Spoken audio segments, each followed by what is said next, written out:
Baik, selamat pagi dan salam semangat UTS teman-teman semua. Pernahkah kalian stuck di grup WA tugas pokok yang memang sangat sepi dari awal? Nah, tapi tiba-tiba pas Amin 1 muncul pesan, kamu ngerjain yang mana sih? Aku ngerjain yang mana? Atau lebih parah lagi, saat presentasi ada 3 orang dalam kelompok kalian yang mendadak cuma ngerjain satu bab yang sama dan bab yang paling susah justru malah ditinggal. Nah, ini teman-teman adalah bukti kegagalan dari pembagian peran dan bukan sekedar hal sial semata.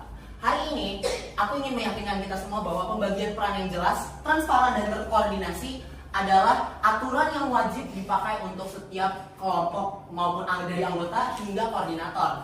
Nah, kita mari bahas bersama-sama mengapa kejelasan peran itu menjadi kunci utama, mengapa transparansi membuat tugas lebih adil, dan mengapa koordinasi menjadi kunci puncak kesuksesan dari kerja kelompok kita sendiri.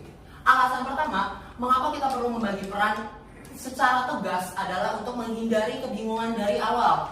Penelitian menunjukkan bahwa kejelasan peran bisa meningkatkan performa tim dan juga mengurangi ambiguitas tanggung jawab untuk setiap anggota kelompok.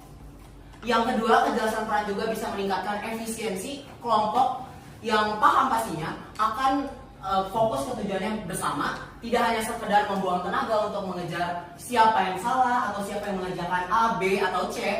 Jadi akhirnya tugas bisa selesai dengan cepat tanpa harus menunggu siapa yang salah atau siapa yang belum mengerjakan tugasnya. Yang ketiga, kejelasan peran bisa mengobati yang namanya tugas menumpuk H-1. Nah, karena ini dengan menggunakan sistem sederhana seperti membuat list nama, tugas, dan deadline masing-masing tugas, setiap anggota kelompok bisa bekerja secara individual dalam tracknya masing-masing tanpa bertabrakan. Lanjut, pembagian peran itu tidak hanya harus jelas tapi juga harus transparan. Kenapa? Karena transparansi bisa membantu kita untuk saling cek bersama apakah beban setiap anggota ini sudah adil atau belum. Untuk aturan mudahnya, setiap anggota dalam kelompok ini bisa membuat sebuah list atau daftar tugas dari peran masing-masing secara resmi sebelum menyatakan untuk memulai tugas tersebut. Sebelum memulai membuka docs, mengerjakan docsnya, atau mengerjakan tugas itu sendiri harus dibagi juga tugasnya terlebih dahulu.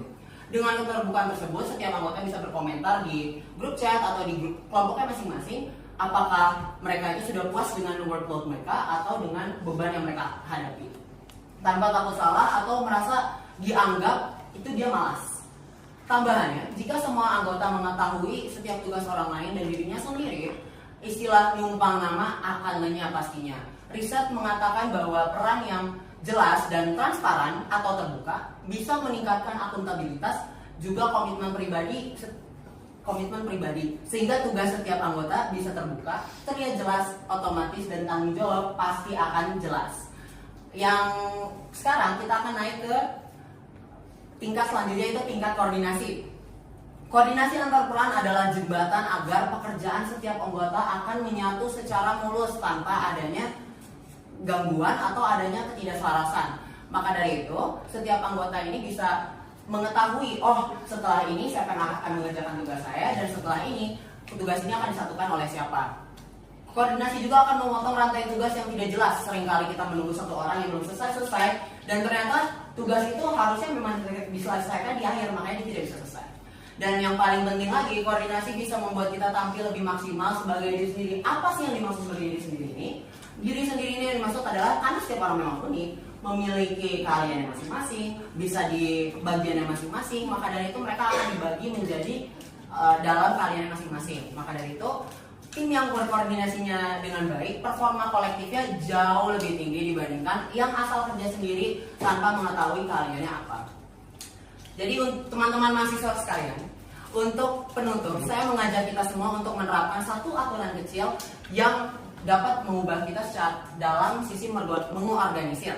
Dan mulai dari sekarang, buatlah list peran sebelum memulai kerja kelompok. List ini isinya apa aja sih? Ada list nama, peran, detail tugas, dan pastinya deadline untuk masing-masing tugas dan anggota tersebut.